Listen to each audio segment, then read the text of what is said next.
This is Moringa. It, as you can see, is a gigantic pod, very, very long, and this one, I believe, has actually been cut. These things grow really big, and just about every part of this plant is used in some sort of way. People eat the flowers. Oh, it's good. Tastes like rose apple. It's got like a very floral taste, maybe a little bit like passion fruit, a little bit like berries. It's got a strawberry flavor, a little bit of a herbal bitterness, a little floral taste. Yeah, that's pretty tasty. The leaves, you can cook them and use them kind of like a spinach. Spicy, grassy. They're fine. Mix that in a salad or something. It kind of tastes like a bitter spinach. You can eat the mature seeds. You can use the oil from the seeds. It's used in a lot of cosmetics and hair products. You can make a tea out of the leaves, which is supposed to have all sorts of curative stuff to it. You can use the roots. You can use the bark. You can use the air that is just around this plant. People really like using this thing, and the tree is actually very, very productive. Besides the fact that you can use all those parts of it, it produces like a butt ton of these pods. I was reading that some trees can produce as many as 1,000 of these pods in a year. So you can see the benefit of that. And if you believe in what a lot of people seem to believe, which is that these things have a lot of curative properties, you can see that there's even a greater reason why people really like this thing. I've seen this thing available in lots of countries. I've seen it all over Asia, I've seen it in India, I've seen it in Africa, I've seen it in Jamaica. This thing is very, very popular. So this is a pretty difficult thing to find in the US. I'm lucky to live near a few Indian grocery stores that will sometimes carry this, and I've been looking for this, waiting for it to come into season, and lucky day, it just happened to be there today. So I'm happy about that, because one of my favorite things that I would eat when I was in India, specifically in South India, in Kerala, is something called Avial, which is like a coconut-based, I guess it's a curry that people make there, and it's incredibly good. I was like addicted to it when I was in Kerala. I ate it all the time, and you can't get it here, which is a shame because South Indian food is so good. It is probably my favorite type of Indian food, but you can't get it for some reason. It's just not popular. So restaurants, even ones that will advertise as being South Indian food, won't actually sell any South Indian food. Maybe a couple little appetizers, maybe a dosa. Outside of that, it's not going to happen. So even though I live very near an Indian community, I haven't been able to find avial even there. So you know what? I'm going to make it. And now that I have a drumstick, I can do it. So let's make some avial. So I've got some shredded coconut, yogurt or curd. This is dahi yogurt. There is a lot of argument of the difference between yogurt and curd. There is apparently a difference between the two, but I have heard that using yogurt in this situation will work. Carrot, pumpkin, the moringa, 2 plantains, 2 potatoes, 5 small, very hot chilies, and in here I've got 1 teaspoon of mustard seed. I also have 2 teaspoons of cumin in there. This is one of those recipes that you can kind of just put whatever you want in it. A lot of the recipes online I was looking at say just put 3 cups of vegetables in it, put 4 cups of vegetables in it.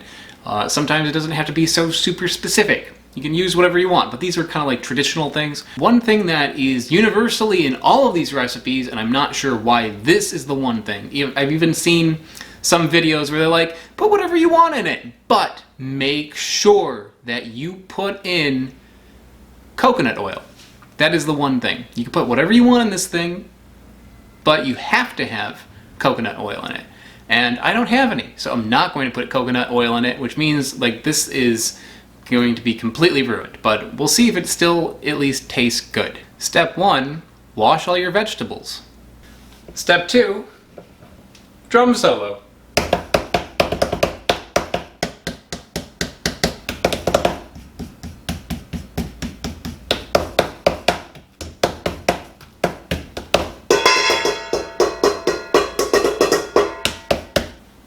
Step 3, peel your vegetables. So the moringa is actually very fibrous. So what I'm doing is I'm just kind of going over it with a peeler.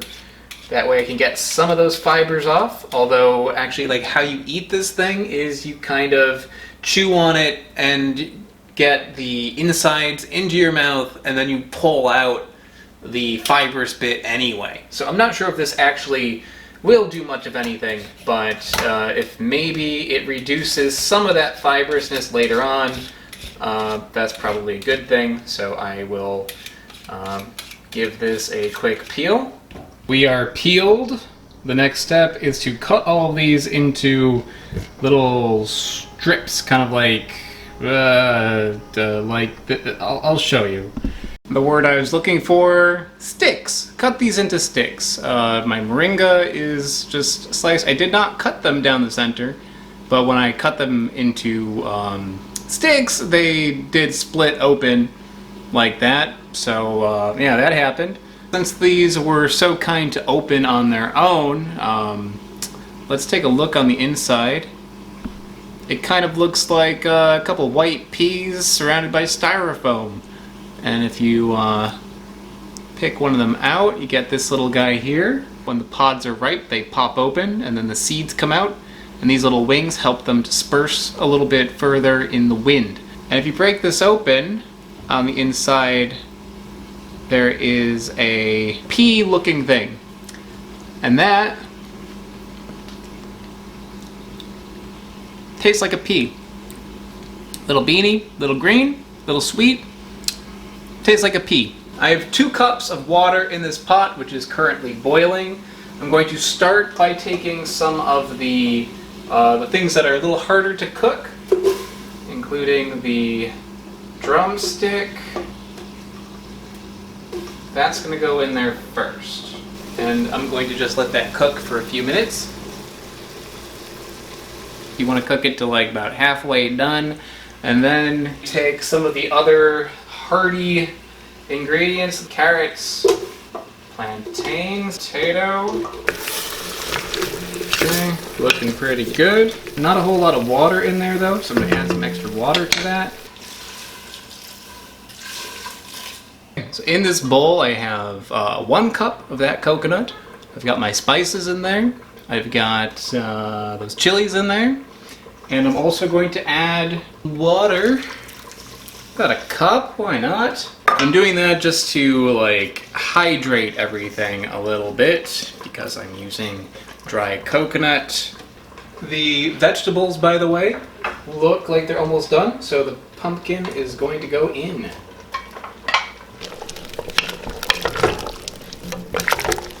Add some salt to it too. How much salt? I don't know. That much salt. It's probably like a teaspoon or so. I'm going to take this lid here and put it on top. My coconut is pretty well hydrated now, so what I'm going to do is I'm going to take some yogurt. This is 1 cup of yogurt, and put that in there. Some recipes call for you to leave the yogurt out overnight to make it even more sour. That's interesting. I'm not doing that because, I don't know, it kind of freaks me out a little bit to leave dairy out overnight. I guess that's what yogurt is, but I don't really know what I'm doing here, and I don't want to get food poisoning. Alright, so this all looks like it's cooked through. That's great. And now it is time to add the coconut and yogurt. That looks pretty good. It looks a little watery, so I'm going to let this reduce down a bit. This looks amazing. Smells really good, very coconutty. It does look a little bit greasy, and I think that's because, you know, I put coconut in it. And coconut naturally has a lot of oil in it. So You know, I didn't add coconut oil to it, but in a way I did, just because there was coconut oil in the coconut that I added to it. And if you think that maybe you should be eating this with like naan or something, you're wrong. This is meant to be eaten with rice, because that's how people do this in South India, so I'm doing it that way. The really legit way would be to eat with your hands, but I don't know if you can see the heat just coming off of that, all the steam coming off of that. If I were to put my hand in there, my hand would just turn into like one big blister. Oh yeah, that is good stuff. The flavoring in here is not spices, it is just the vegetables that you put in there. And that flavor is really good. I think that the Moringa is part of like what gives this such a nice flavor, because it has a little bit of like a sweet bean flavor, like a green bean or pea flavor. That's kind of what the Moringa is like, but I don't know, it's also kind of its own thing. The first few times that I had Avial, I just ate these pods and I chewed it up and I didn't know what to do, so I just kind of swallowed the fibrous bit, which maybe you can do, maybe some people do that, I'm not too sure. But yeah, since then I don't do that anymore, because it's probably not a good thing for your stomach to have like a whole hell of a lot of fiber in it like that. It'll probably just like sit like a lump in your gut. So what I do, so I chew on it. It's like a green pea, a green bean, maybe a little bit like a lima bean, a little bit like edamame. It's got qualities from like all those kind of pod beans mixed together. It's got like a little bit of like a butteriness to it too. It's really good, even though having this big wad of fiber in your mouth is not so fun. It is still pretty good. So I'm gonna get rid of this stuff. So shield your eyes if you don't want to see fibrous pulp come out of my mouth. Yeah. So there's a little bit of a learning curve to this thing, but it does taste really good. And although this dish does have the flexibility of putting whatever you want in it, I think the Moringa pods really do add to this. If you're going to make this, make it with that. And yeah, hope you enjoyed watching this, and I will see you next time. Bye-bye.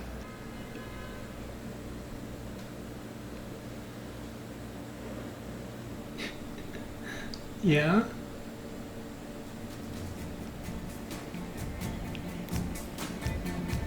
Hey! No! Well, I really hope you enjoyed that video, guys. If you did, you may want to check out the video that is below me right now. That should be good too.